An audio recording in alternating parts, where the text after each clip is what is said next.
Victoria, you're looking at those pictures, and this was the early start of this ceremony. I'm going to be curious, once the service starts, and we do see Philip's coffin for the first time, whether there's a note. You recall during Diana's funeral, there was a personal note from Prince Harry that said simply "mummy." And during the Queen's mom funeral in 2002, there was a note from the Queen herself signed Lilibeth. Do you imagine that there will be a similar touch this time? And what else will you be looking for?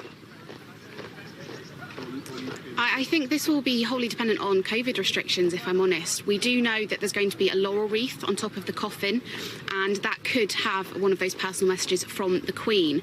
However, COVID might have changed those rules a little bit.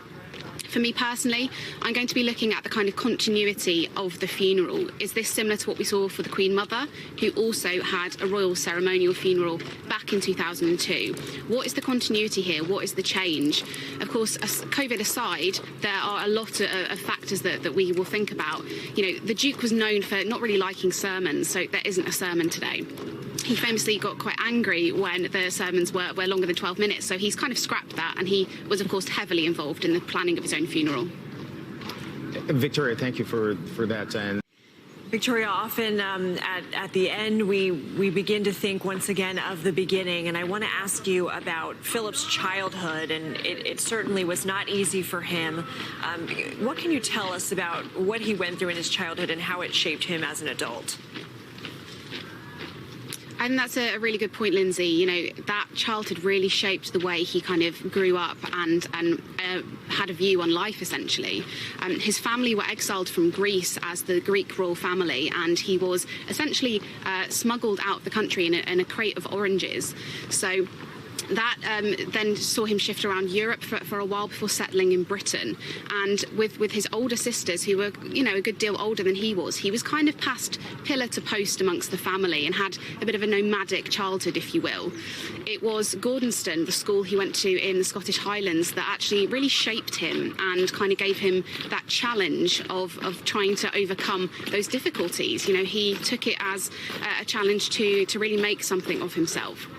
And that childhood, that really did have an impact. You know, his sisters could not attend his wedding with the anti-German sentiment in 1947. They had married senior German officers and Nazis. So it really had a huge, profound impact on his life. And I think that is the reason the Duke became the man he was today. For many of the folks who are forever, but it was first housing a queen was Queen Victoria back in 1837, so not quite as old as we might imagine it is. Victoria, we're going to wrap up our coverage with you. I'm just hoping that you can give us some final thoughts about the day and where Prince Philip will remain until he is able to rejoin his beloved, the Queen, hopefully many years from now. Absolutely. I think for me what stuck out, of course, was the emotion of the day. We are really not used to seeing the royals in such an emotional state, but of course they've lost their father, a grandfather, a husband, so that's completely expected. Prince Charles in particular was very emotional, and as was Anne, who is often considered one of the most stoic and kind of stiff upper-lip royals. You mentioned his final resting place. The coffin is now in the Royal Vault.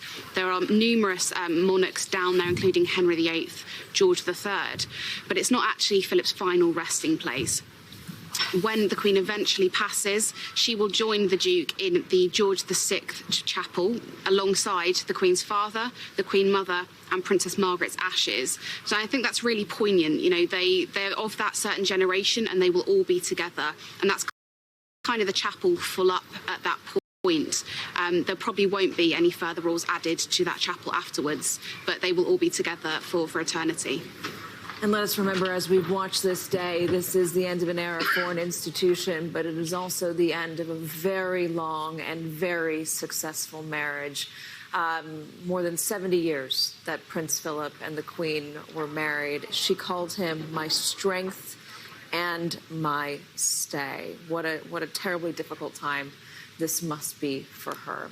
Victoria Howard, Tim Ewart, Daisy McAndrew, thank you everybody for joining us today.